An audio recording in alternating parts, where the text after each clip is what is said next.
Hello विद्यार्थियों। आज की वीडियो में हम जो केंद्र और राज्य के जो संबंध हैं उनमें जो प्रशासनिक संबंध हैं उनके ऊपर चर्चा करेंगे कि जो संविधान का भाग 11 है उसके अनुच्छेद जो 256 से जो 263 तक केंद्र और राज्यों के बीच जो प्रशासनिक संबंध हैं उनकी व्याख्या की गई है। तो एक सच्चे संघीय संविधान जैसे कि अमेरिका का संविधान है, वहाँ राज्य प्रशासन और केंद्र प्रशासन समानांतर रूप से चलते हैं। कहीं पर किसी एक बिंदु पर वे मिलते नहीं हैं और इस प्रकार वे अपने क्षेत्र में सर्वोच्च होते हैं और स्वायत्त होकर अपने अपने कार्य करते हैं। हालांकि भारतीय संविधान के तहत भी दो पृथक पृथक प्रशासनिक और जो संरचनाएं हैं वो उपबंधित की गई हैं, जो समानांतर रूप से कार्य नहीं करती बल्कि वे आपस में कई स्थानों पर एक बिंदु पर मिलती भी है और जहाँ कहीं वे मिलते हैं वहाँ राज्य प्रशासन केंद्र के प्रशासन का अधीनस्थ बन जाता है। तो इस प्रकार से जैसे हमने विधायी संबंधों में चर्चा की कि उनके विषयों का बंटवारा कर रखा है और वो अपने विषयों के क्षेत्र में स्वायत्त होकर अपने अपने कानूनों का निर्माण वो करते हैं। तो उसी दृष्टि से यहाँ भी कार्यकारी शक्तियों का आपस में इनका संविधान के माध्यम से बंटवारा किया गया है। लेकिन जहाँ कहीं भी, क्योंकि केंद्र का कानून सर्वोच्च होता है और राज्य का दायित्व है कि वो उनका पालन करे, और इस दृष्टि से जो केंद्र है वो राज्यों को निर्देश भी दे सकता है, क्योंकि जो केंद्र की जो संपत्तियां हैं वो राज्यों के अंदर होके गुजरती हैं या वहाँ अवस्थित हैं। जैसे संचार के जो साधन हैं उनका रख रखाव करना, राज्यों में जो रेलवे की जो संपत्ति है और अल्पसंख्यक समूहों से संबंधित जो भी प्रश्न हैं उनको लेकर, और SC ST के जो कल्याण के लिए जो भी योजना है उनको लेकर केंद्र हमेशा राज्यों को जो निर्देश है वो दे सकते हैं। तो इस दृष्टि से कि प्रशासनिक संबंध वहाँ किस प्रकार से होंगे, इसके लिए जो भारतीय संविधान में कई उपबंध हैं वो किए गए हैं। जैसे कि अनुच्छेद 256 के तहत राज्य की जो कार्यपालिका शक्तियाँ हैं वो इस प्रकार काम में ली जाएंगी कि वे ये सुनिश्चित करें कि वे संसद के साथ सहयोग कर रहे हैं या उनके द्वारा जो भी निर्देश हैं उनकी वो पालना कर रहे हैं। एक अन्य अनुच्छेद जो 257 है उसके तहत राज्य की जो कार्यपालिका शक्तियां हैं वो ये सुनिश्चित करते हुए काम में ली जाएंगी कि वो संघ की कार्यपालिका शक्तियों का अतिक्रमण नहीं करती हैं। तो इस प्रकार राज्य की जो कार्यपालिका शक्ति हैं वो संघ की कार्यपालिका और जो विधायी शक्तियों की अधीनस्थ रहेंगी। तो इस प्रकार जो राज्य विधायिकाओं के कानूनों के क्रियान्वयन से जो संसद की कानून क्रियान्वयन की शक्ति का उल्लंघन नहीं होता है, और क्रियान्वयन के ऐसे मामलों में संसद का कानून राज्य के कानून के ऊपर रहेगा। 257 के अनुच्छेद में ही यह भी चीज़ वर्णित है कि संघ को जो राज्य को प्रशासनिक निर्देश है वो जारी करने के लिए प्राधिकृत उसे करता है। विशेषकर राज्य में जो संचार, जिनकी अभी हमने चर्चा की कि जो रेलवे है या संचार है उनसे संबंधित जो भी मामले हैं उनके रखरखाव एवं निर्माण के लिए वो निर्देश जारी कर सकते हैं। तो ये इस प्रकार के जो प्रशासनिक निर्देश हैं वो राज्य पर क्या होते हैं, बाध्यकारी होते हैं।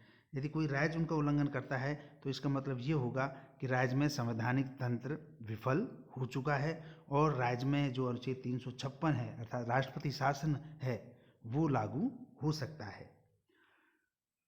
तो इस प्रकार से जो प्रशासनिक निर्देश हैं केंद्र द्वारा राज्य को, वो राज्य पर बाध्यकारी होते हैं। एक अन्य अनुच्छेद जो 258 है उसमें संसद द्वारा जो पारित कानून है उनके क्रियान्वयन के लिए राज्य का जो प्रशासनिक तंत्र है उनको काम में लेने के लिए भी वो प्राधिकृत करता है। या इसको अन्य भाषा में समझते हैं, जैसे जब भी चुनाव होते हैं तो जो केंद्रीय जो चुनाव आयोग है वो जब राज्यों के चुनाव के लिए करवाते हैं तो उसमें राज्य की जो मशीनरी है वो काम में ली जाती है। हम कोई इसको इस अर्थ में समझ सकते हैं। संघ और राज्य सरकार की इच्छाओं के विरुद्ध राज्य में जो सशस्त्र सेनाएं हैं वो या अर्धसैनिक बल हैं उनकी भी तैनाती कर सकता है प्रशासनिक उद्देश्य से। अनुच्छेद जो 312 है यानी अखिल भारतीय सेवाओं के जो अधिकारी हैं वो केंद्र के अनुशासनात्मक नियंत्रण के अधीन होते हैं, लेकिन वो कार्य कहाँ करते हैं, राज्य के अंतर्गत। तो इस दृष्टि से भी जो संघ है वो राज्य के प्रशासन को प्रभावित कर सकता है। एक अनुच्छेद 262 जिसके साथ संसद जो है वो अंतर्राज्यीय नदी, जल विवादों के समाधान के लिए कानून बना सकती हैं, क्योंकि अधिकांशतः जो नदी हैं या जो परियोजनाएं हैं, या तो वो एक राज्य और जो एक से अधिक जो राज्य हैं उनकी समन्वित होती हैं, या वो उनका फैलाव या क्षेत्र कई राज्यों में होकर बनता है। तो अमूमन वहाँ अधिकांशतः जो विवाद की स्थिति हमेशा बनी रहती है, जैसे कावेरी जल नदी विवाद है। तो इस दृष्टि से संसद ने अंतर्राज्यीय नदी जल विवाद जो अधिनियम है 1956 वो पारित किया था, जिसके तहत राष्ट्रपति अंतर्राज्यीय नदी जल विवाद अधिकरण स्थापित करेंगे और जिसका निर्णय संबंधित राज्यों पर बाध्यकारी होगा। तो जब ये निर्णय भारत के राजपत्र में अधिसूचित होता है, तो इसलिए केंद्र के स्तर पर इस निर्णय का क्रियान्वयन का एक विकल्प उपलब्ध वो कराता है। इसी प्रकार का प्रशासनिक मामलों को देखने के लिए, विवादों को हल करने के लिए या आपस में समन्वयकारिता या जो सहकारिता का संबंध है उसको स्थापित करने के लिए जो अनुच्छेद 263 है, तो राष्ट्रपति एक अंतर्राज्यीय परिषद जो कि सरकारी आयोग की सिफारिश पे उसकी नियुक्ति हुई थी वो करेगा, जो कि केंद्र राज्यों के बीच या जो स्वयं राज्यों के बीच उत्पन्न जो भी विवाद हैं उनके समाधान के लिए ये परिषद विचार पूर्वक जो उक्त विवाद है उनके लिए मापदंड ये तय करेगा। तो इस प्रकार की व्यवस्था जो केंद्र है वो केंद्र व राज्यों के मध्य प्रशासनिक संबंधों को बनाए रखने के लिए करता है।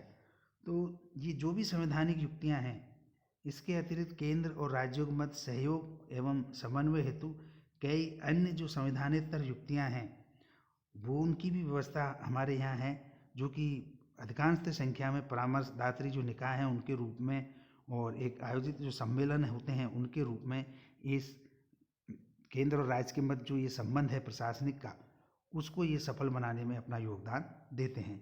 जैसे पहले योजना आयोग हुआ करता था, अब उसका नाम नीति आयोग कर दिया गया है, जो कि एक गैर संवैधानिक परामर्शदात्री निकाय है। और इसी प्रकार से राष्ट्रीय विकास परिषद है, राष्ट्रीय एकता परिषद है, केंद्रीय स्वास्थ्य परिषद है और स्थानीय व शहरी विकास परिषद है, क्षेत्रीय परिषद भी हैं। तो ये सभी विश्वविद्यालय अनुदान आयोग है। तो ये सभी वो संस्थाएं हैं जो कि इस पारस्परिकता का जो समन्वय है और जो सहकारिता या सहयोग की जो भावना है उसको केंद्र और राज्यों के मध्य इस प्रशासनिक संबंधों के आधार पर ये तय करते हैं।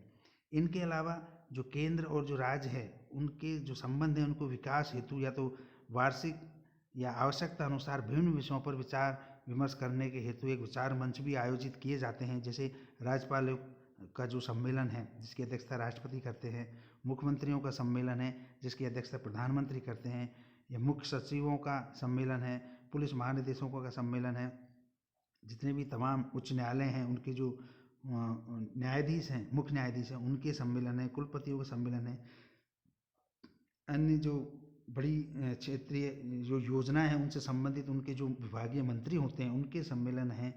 तो ये तमाम वो विचार मंच हैं जहाँ इस बात पर चर्चा होती है कि किस प्रकार से हम इन प्रशासन की दृष्टि से उसको सुगम और सरल बना सकते हैं और इन संबंधों को एक सहयोगात्मक रूप दे सकते हैं। तो ये वो सभी उपबंध हैं जो कि या व्यवस्था हैं केंद्र की तरफ से या राज्यों के विनती के आधार पे।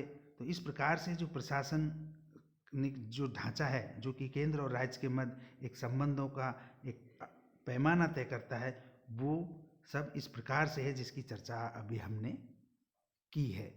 तो ये केंद्र और राज्य के मध्य प्रशासनिक संबंध हैं और जिनको समय समय पर जैसे सरकारी आयोग है और KM मुंशी आयोग हैं जिन्हें एक लंबी वो है प्रस्ताव आए जो कि अभी चल रहे हैं, उनको माना जा रहा है। आनंदपुर साहिब प्रस्ताव है, राजमन्नार समिति है, प्रशासनिक सुधार आयोग हैं। तो ये सब इनको समय समय पर ऊर्जावान बनाए रखते हैं। तो ये केंद्र और राज्य के प्रशासनिक संबंध में आज के लिए इतना ही। धन्यवाद।